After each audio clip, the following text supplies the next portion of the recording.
มาปุ๊บจุกจับจุกจักจากหมอลำต้นมา เลี้ยวซ้ายแล้วเลี้ยวซ้ายฮอตแล้วสิริฮอตแล้วบ่นั่นนะคัตเตอร์นะปุ๊บพุ่นแล้วทำไปลองปุ๊บอ๋อคุณบ่น้องทักทายสบายดีแล้วพี่น้องเด้อบาลีเนาะกับบอยาวเดินทางมาฮอตแล้วโรงแรมแอนนาเนาะโดยเดี๋ยวก้นเขาเอาดีเอาก้นเขาก่อนเพราะว่าโอ้มีรถโดยสารด้วยสิเครื่องเขาหลายยังมันเปียกพี่น้องเนาะจนมึนว้าวตึงมึนเลยจนนอนจนมึนแข้งเบิดอันชูกำลังเบิดหลายได้มาเนี่ยฮึบยันฝนตกเนาะและนี่กันพอพี่ผลมักตกคือวิชังนี่หมักโปโคโลนี่ใหญ่นะป่ะหมักโปโคโลไปมาก่อนมาอ๋อหยุดแข้งหยุดขาก่อนไว้แล้วโอ้ยชึบเครื่องคองมืดแท้นี่ได้อยู่บ่ได้แล้วสบายดีเด้อพี่น้องเด้อต่อหนาววันนี้พอย่างไว้มาพี่เนาะเย็นหน่อไม้เลี้ยงน้องบ่นี่บ่ดีเฮาสิเอาหน่อไม้เกิดเลยเกิดหน่อไม้เลี้ยงน้องไม่เคยบ้านเลี้ยงน้องพี่น้องกันเนาะมาหาทุกนี้กินเราได้ข่อยนะแต่เบานุ่งเพิ่นจองห้องไว้ให้มันก็เด้อพ่อห้องแฮมแอนนาอีกคือเก่าเพื่อที่ส่งได้เฮามานี่เพื่อที่ส่งบ่แม่นบ่คิดว่าสิได้มาพ่ออีกพี่น้องโอ้บอลี่ไปตั้งไว้นั่นพูดไปตั้งไว้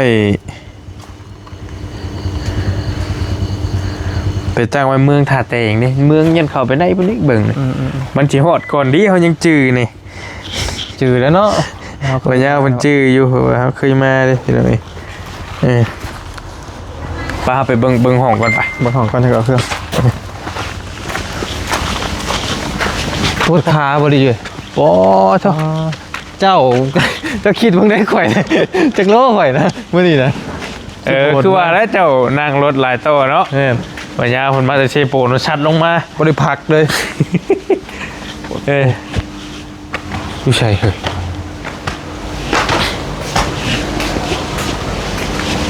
สบายดีจริงๆมันเป็นบนศิลาเนาะบ่มีคนเป็นไหนแล้วได้สันหลังใครต้องหน่อยเนาะเขาเปลี่ยนเอากันไหนใช่ได้คิดว่าแต่ว่าจะได้ของพัดลมกันไหนใช่ได้ยุเพราะมันหลายเลยถามเพื่อนก็กดกระลิ่งมีกระลิ่งอยู่ปะมันมีแต่เบอร์โทรเนี่ยโทรบอลรหัสไวไฟนั่นบ่พี่ตี้บ่นุ่งนอนหรอบ่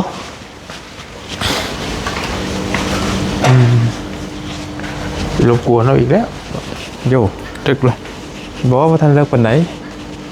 ว้าเรานอนเลยพูดไม่ว่านเลย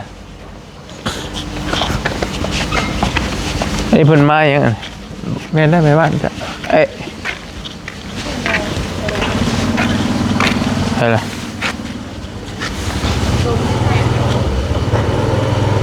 เอาน้ำแข็งบ่เพื่อนต้องไปถามผู้คุณบ่เนี่ยไปใช่ไป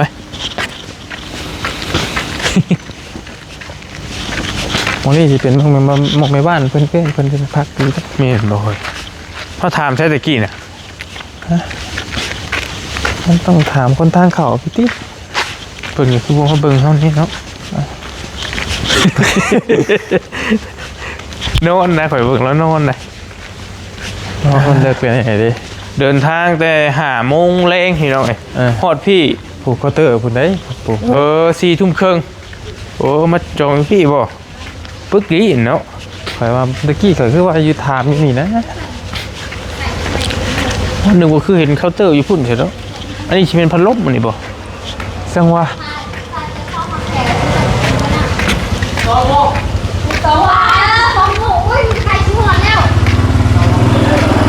เ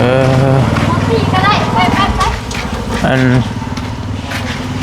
ใช่เลย น้องห้องวะ โดยมีคนเพิ่นมาจองไว้ แมน อันมันแล้วมันมีห้องพัดลมอยู่อ่ะเจ้า มีแต่แสนเศร้าเอาบ่ คันว่าเปลี่ยนได้บ่เปลี่ยนได้อยู่บ่ เปลี่ยนได้ แสนเช้า สองคนเลยบ่ แม่นๆ ห้องอยู่ไสนะ อยู่ใกล้ๆนี่ตึกนี่ ตึกพี่บ่ แมน เอาบ่รู้จะได้ แล้วแต่ ลงนอนห้องเอง แล้วแต่ได้เบิดเพิ่นเบิ่งห้องก่อนบ่ได้ไปนะ ไปเบิ่งห้องก็ได้ปะรบกวนไปเปิดเบิ่งครับเบิ่งหน่อยแล้ว เครื่องวะ บ่อันห้องพัดลมนี่นะหลบเพราะมันก็เย็นอยู่ เพราะมันบ่ได้ฮ้อนเด้ เลยเย็นอยู่สิเสียเช้าเออ มาแต่สวรรค์บ่ แม่น มา ละ จากเชนู โอ้ขับรถลงมาแต่ขโมยไปเลยเรื่องไม่ได้เดียว โอ้ สวรรค์เจอได้ตอนนั้นมันเหนื่อย อืมอ๋อมันอะไรกันเลยเล็บ ใส่เบิ่ง มันกับโอ้เสียเช้านี่เนาะ แสนเศร้า โอเคแล้วนี่กันเลย เอาวะ เอายังจะหก ยังร้ายของ ยังไงอยู่สองห้องมีแบบเตียงเดียวบ่ เตียงเดียวก็มีอยู่มันเป็นบ้างของอ่ะ คู่นี่ก็ได้เลยคันเตียงเดียวกันราคาเท่าไหรสมมติว่ามาขอจับก็ได้ไหม โอเคจะบ่เจ้า โอเคแล้วนี่ก็ได้ ซ้ำราคามันนั่นเนาะน้ำอุ่นน้ำหยังก็มีเบิดอยู่เดิ เมื่อเท่านี้แหละของเสียนเศร้านี่ เพราะว่าพัดลมมีเวียงใช้กะพอจำนี่เนาะ เตียงคู่ได้อยู่เวียงใช้พอได้เลยเตียงคู่ เชิญหาที่ นี่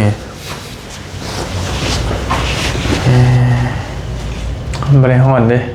ประหยัด เลยหนาวอยู่ เด้อ ดีไปเนี่ย แต่ เอาอีกห้องนึงตัวนี้เอาห้อง มาเลยครับเจอ เดี๋ยวซ้ มาที่น้อง ศู เล น ย ย์สาม อันนี้เตียงเดียวแต่ว่าราคาสำคัญปุ๊บเปิดพัดลมมีใช่ มันคือจะมีกลินยาปีนั่นเนาะอันตัวนี้แค่ก่อย อันตัวที่เปลี่ยนห้องอีกเลย เสียงมันดัง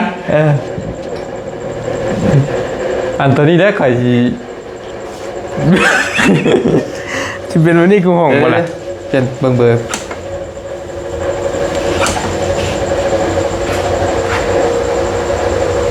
ดังจังน้อยแต่ว่าก็ได้อยู่แต่ว่ายังไงยังดังคือเขา เอาอดเอา ได้บ่ ไปจ้ะ ฮะ ไปเบิ่งห้องเจ้า ไป ป่ะ ไปลงห้องใครไปยังไม่ทันเปิดพัดลมได้กี่นี่คนเพิ่นบ่ค่อยลายปานใดพี่น้องเอ้ยทางนี้เนาะ ก่อย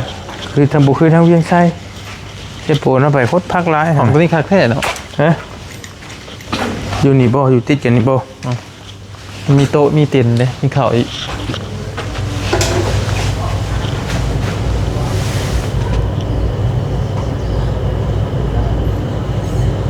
ไหลอยู่ตัวนี้เนาะ ก็อย่างน้อยนึงบ่ดังปานใด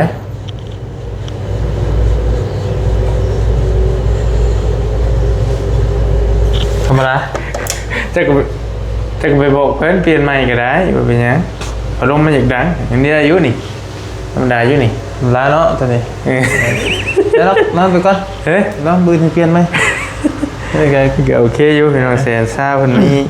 มีน้ำให้แล้วก็มีสบู่คือก็แต่ว่าบ่มีตู้เย็น อ๋อบ่เรื่องนี่เดียวกันเนาะลืม ฮะ แบ่งยาสีฟันเท่านะ ใช่นี่ไปก่อนแต่ว่านั่นยังอยู่เลย ซีฟีเนาะไปซีฟีกันก่อน CP จะเพิ่นขายเนื้อที่บ่ บอกว่ามีเบิด มีครบบ่อยู่บ่ คิดว่า หาชื่อก่อนบ่ เดี๋ยวกันก็ได้ อย่าไปหาชื่อยาสีโปสีฟันก่อนก็ได้ ซื้อกันก็ได้เอาเลย ปะพี่น้องเอ้ยมา คุมบ่ พี่น้องตัดมาพี่มันมาหาซื้อเครื่องซื้อของก่อนบัดนี้ เอาผมยังมีแต่ถิ่มพี่น้องกันเนาะ 2 คน ใส่ตัวแข็งๆแล้วค่อย ซื้อยาสีฟันซื้อแปรงสีฟันเนาะ ประหยัดพี่น้องกันเนี่ย โอเพลงอยู่ได้หัน ตัวใหญ่ก็มีครับบอก ดอกบัวคู่ดี โมเมนต์ที่ โมเมนต์เทพไทยเทพไทย ไว้ใจ ใช้เดี๋ยวนะใช้เทพไทยแล้วรู้สึกยังไงครับ ปากสะอาดไว้ใจเทพไทย เห็นเป็นโฆษณาเนาะ อันนี้มันต้องแนะนำอ่ะนะของพักเพิ่นก็มีให้ที่น้องเนาะ มีแต่มันก็บ่คือเขาซื้อ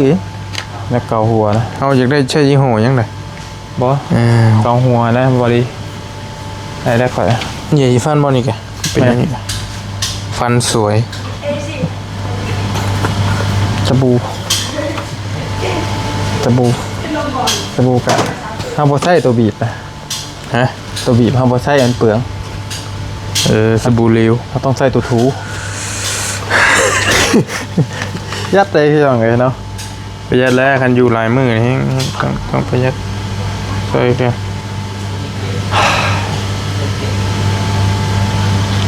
ก็นะให้มันครบมัน ตั ก็ วนี้เราไป มันคืออย่าง หมอจุฬาลองใส่เบิ่ง แต่ว่าต้องใส่ไว้ท่านเนาะ จังวะจริงๆอยากใส่เซนโซไดแต่มันคือสิบ่มี เสียวพันบ่ แม่ลดการเสียฟันนะ เสียเมงบ่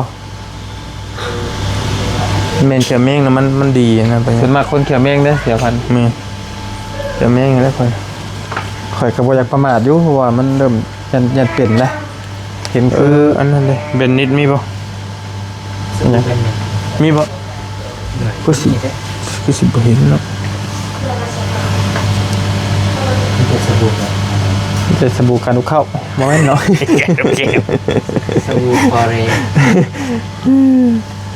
เวอร์โนเกียกับบริเวณอีกอย่างเงี้ยเนาะเดี๋ยวเอานี่กันใช่นี่กันก็ได้ ไปได้เลยข่อยกินเครื่องดื่มบ่ น้ำเฮามีแล้วเหรอน้ำเฮา น้ำได้แล้วโอเคโอ้เสียงตัวเสียงยูเซ่เพิ่นเย็นคักคือดีเนาะ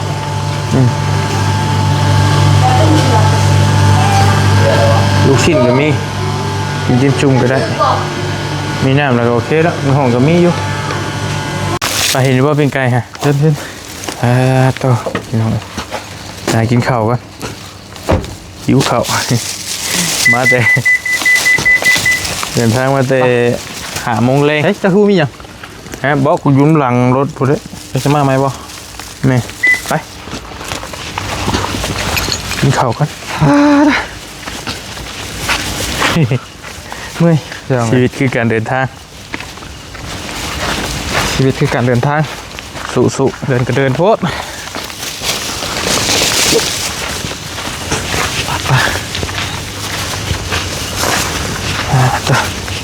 มืดเนาะ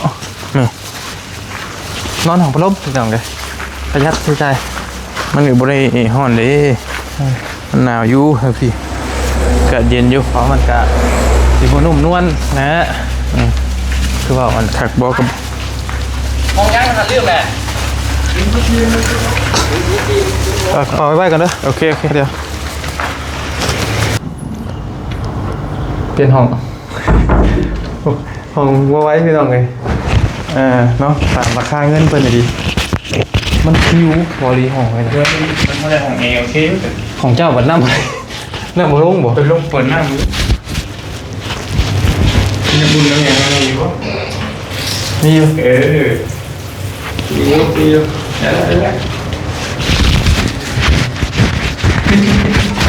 ้อยู่วะ ใช่เยอะ เย้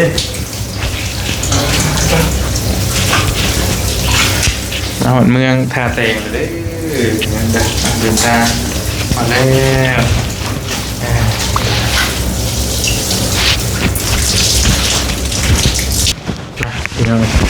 นอนคนละห้องกับบางยาวแต่ว่าบางทีซื้อ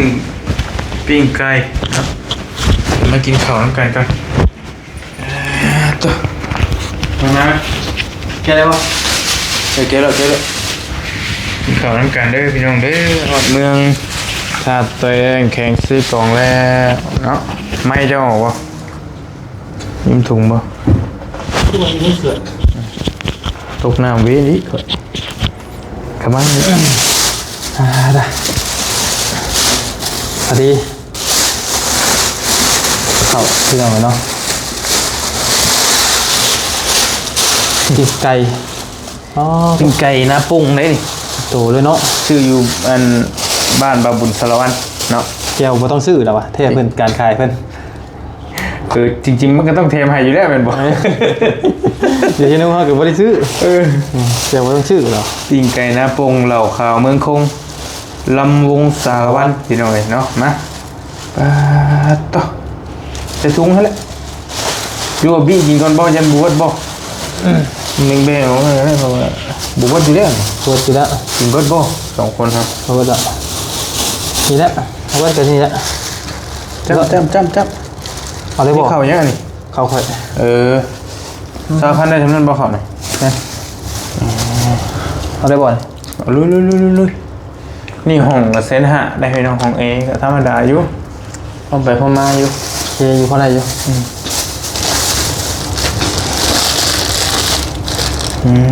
มาเด้อพี่น้องเด้อกินข้าวน้ำกัน ฟัน บันชวนเอาบ่มี จะโรย จะโรยเด้อพี่น้องเด้อคือพี่จะดับบี้ยังหรือบ่เตียวว่านะ บ่เกินบ่ บ่ได้คือกันได้คนละอย่างเด้อ เราเรื่องกันบ่ แต่ว่าน้ำหนาด้วยจ้าคือกันบ่เตียวว่ายุจ้าหยังก็มื้อเว้นนี่ จะรับบ่ จ้าหยังสักอย่างนี่เด้อ กินน้ำตกกินเนาะไก่ น้ำตกไก่บ่ต่อมาพี่น้องนะกินข้าวแซ่บๆเหมือนกันสิเที่ยงคืนเลยนี่ไปริมาดมาแล้วก็พากันมากินข้าวหิวบืนเนาะแซ่บบ่ ครับ บืนลุยงานต่อแถวมาฮอดบ้านน้องสาลีแล้วใกล้ๆแหละเนาะ ต้องแรกคือ บืนแม่บืนไปสู่บ่าวอนงแล้วก็ลุยจุดแท้ไม่ใช่หยังบ่ ไก่บ่บุญสารวัตร บอกแล้ว ฟังเสียงมั้ย ผมเพื่อนครับผมครับ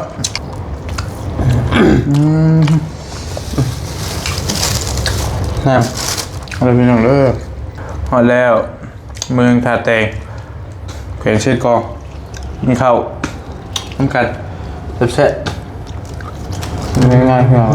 ๆเดินทางมาประมาณ5 ชั่วโมงไปต้องหาได้กิน ตุ่นมาไว้ หมูคนมีได้กินแถวนี้เนาะ มีเลยบ่ไฟบ่ไฟบ่มีเลยอ่ะ เป็นจิปิดล่ะนี่ก็ไป CP เป็นจิปิดอ่ะเพราะว่าไปหาซุป หมดบ่ หมูคนเฮาเราบ้านเนาะ ก็อยากเลยอยากกินนี่แหละ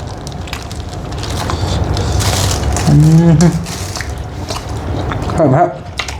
เขาเที่ยงไงเขาเที่ยงกินเที่ยงขึ้นเนาะ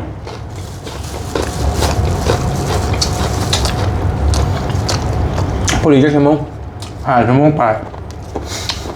เกือบ6 ชั่วโมงทางมันยากเล่นไว้กับบ่ได้อันตรายพี่น้องต้องค่อยๆเลย